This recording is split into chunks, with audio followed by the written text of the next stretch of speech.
Hello friends, मैं हूं आपका दोस्त विवेक और मैं आपका स्वागत करता हूं आपके अपने चैनल अर्निंग करो में।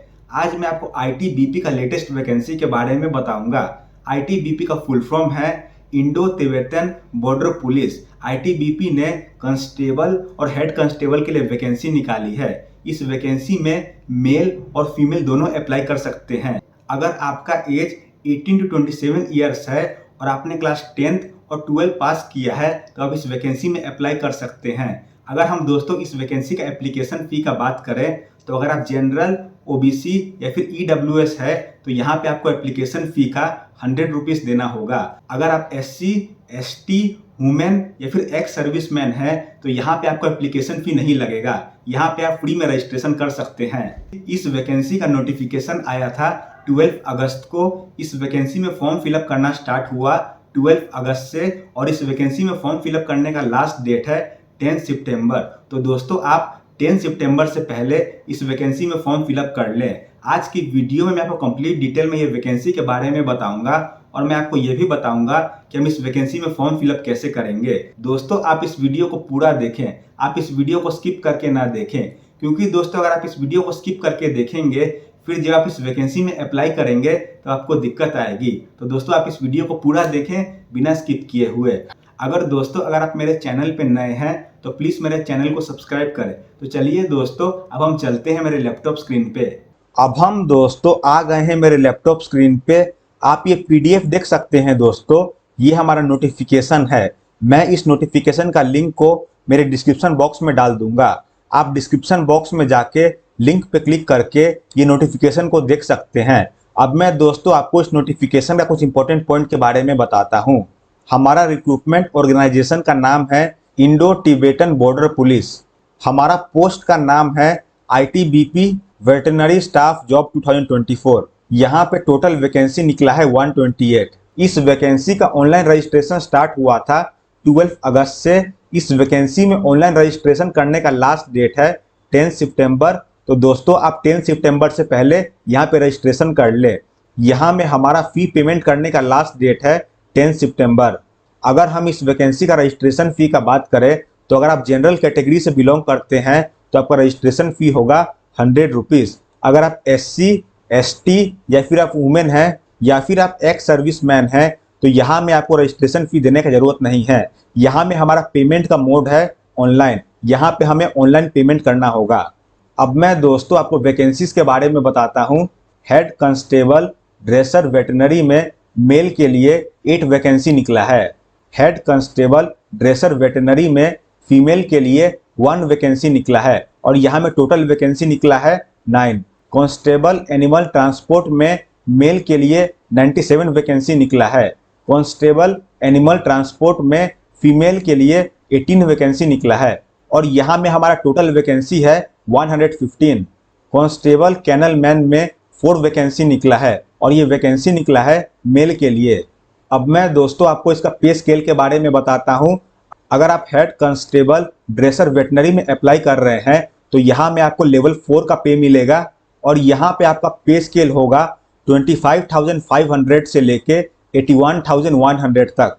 अगर आप कांस्टेबल एनिमल ट्रांसपोर्ट या फिर आप कांस्टेबल कैनल मैन में अप्लाई कर रहे हैं तो यहाँ पे आपको लेवल 3 का पे मिलेगा और यहाँ में आपका पे स्केल होगा 21,700 से लेके 69,100 तक। अब मैं दोस्तों आपको इसका एज लिमिट के बारे में बताता हूँ। अगर आप हेड कांस्टेबल ड्रेसर वेटनरी या फिर आप कांस्टेबल कैनल मैन में अप्लाई कर रहे हैं तो यहाँ में आपका एज होना चाहिए 18 से 27 ईयर्स। अगर आप कांस्टेबल एनिमल ट्रांसपोर्ट में अप्लाई कर रहे हैं तो यहाँ में आपका एज होना चाहिए 18 to 25 ईयर्स। अब मैं दोस्तों आपको इसका एज रिलैक्सेशन के बारे में बताता हूँ। अगर आप एससी या फिर एसटी है तो यहाँ पे आपको 5 ईयर्स का रिलैक्सेशन मिलेगा। अगर आप ओबीसी है और आप नॉन क्रीमी लेयर में आते हैं तो यहाँ पे आपको 3 ईयर्स का रिलैक्सेशन मिलेगा। अगर आप विक्टिम का चिल्ड्रेन या डिपेंडेंट है जो मरे थे 1984 रायट में और 2002 गुजरात रायट में, इसमें अगर आप अनरिजर्व्ड है तो यहाँ पे आपको 5 ईयर्स का रिलैक्सेशन मिलेगा। अगर आप एसटी या फिर एसटी है तो यहाँ पे आपको 10 ईयर्स का रिलैक्सेशन मिलेगा। अगर आप ओबीसी है और आप नॉन क्रीमी लेयर में आते हैं तो यहाँ पे आपको 8 ईयर्स का रिलैक्सेशन मिलेगा। अब मैं दोस्तों आपको इसके एजुकेशन क्वालिफिकेशन के बारे में बताता हूँ। अगर आप हेड कांस्टेबल ड्रेसर वेटनरी में अप्लाई कर रहे हैं तो यहाँ पे आपको 12 पास होना चाहिए और आप 12 पास रिकॉग्नाइज बोर्ड से होने चाहिए और आप रेगुलर पैरा वेटनरी कोर्स में पास होने चाहिए या फिर आपके पास डिप्लोमा या सर्टिफिकेट होना चाहिए मिनिमम 1 ईयर वेटनरी का। अगर आप कांस्टेबल एनिमल ट्रांसपोर्ट में अप्लाई कर रहे हैं तो यहाँ पे आपको क्लास 10 पास होना चाहिए और आप क्लास 10 पास रिकॉग्नाइज बोर्ड से होने चाहिए। अगर आप कांस्टेबल कैनल मैन में अप्लाई कर रहे हैं तो यहाँ पे आप क्लास 10 पास होने चाहिए और आप क्लास 10 पास रिकॉग्नाइज बोर्ड से होने चाहिए। इस रिक्रूटमेंट में सबसे पहले हमारा फेज 1 का टेस्ट होगा। अगर आप मेल कैंडिडेट है तो आपको 1.6 किलोमीटर का रेस को 7.30 मिनट में कंप्लीट करना होगा। आपको 11 फीट लॉन्ग जंप को कंप्लीट करना होगा और यहाँ में आपको 3 चांस मिलेगा। आपको 3 हाफ फीट हाई जंप को पास करना होगा और यहाँ में आपको चांस मिलेगा 3। अगर आप फीमेल कैंडिडेट हैं तो आपको 800 मीटर का रेस को 4.45 मिनट में कंप्लीट करना होगा। यहाँ पे आपको 9 फीट लॉन्ग जंप को पास करना होगा और यहाँ में आपको 3 चांस मिलेगा और आपको 3 फीट हाई जंप को भी कंप्लीट करना होगा और यहाँ में आपको चांस मिलेगा 3। उसके बाद हमारा फेज 2 का रिटन एग्जाम होगा और ये एग्जाम होगा 100 मार्क्स का और इस एग्जाम में हमसे objective type multiple choice question पूछे जाएंगे। अगर आप हेड कांस्टेबल ड्रेसर वेटनरी के लिए अप्लाई कर रहे हैं तो यहाँ पे आपसे जनरल अवेयरनेस पे 5 क्वेश्चन पूछा जाएगा और इसका टोटल मार्क्स होगा 5। यहाँ पे आपसे क्वांटिटेटिव एप्टीट्यूड और रीजनिंग पे 5 क्वेश्चन पूछा जाएगा और इसका टोटल मार्क होगा 5। आपसे इंग्लिश लैंग्वेज पे 5 क्वेश्चन पूछा जाएगा और इसका फुल मार्क होगा 5। आपसे जनरल हिंदी पे 5 क्वेश्चन पूछा जाएगा और इसका टोटल मार्क्स होगा 5। आपसे वेटनरी मेडिसिन और ट्रीटमेंट पे 80 क्वेश्चन पूछा जाएगा और इसका टोटल मार्क्स होगा 80 और यहाँ पे आपको टाइम मिलेगा 2 आवर्स। अगर आप कांस्टेबल एनिमल ट्रांसपोर्ट में अप्लाई कर रहे हैं तो यहाँ में आपसे जनरल अवेयरनेस जनरल नॉलेज पे 25 क्वेश्चन पूछा जाएगा और इसका फुल मार्क होगा 25। आपसे नॉलेज ऑफ एलिमेंट्री मैथमेटिक्स पे 25 क्वेश्चन पूछा जाएगा और इसका फुल मार्क होगा 25।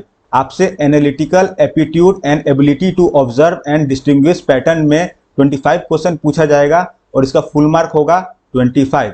आपसे basic knowledge of the candidate in English और हिंदी से 25 क्वेश्चन पूछा जाएगा और आपका फुल मार्क होगा 25 और यहाँ में हमें टाइम मिलेगा 2 आवर्स।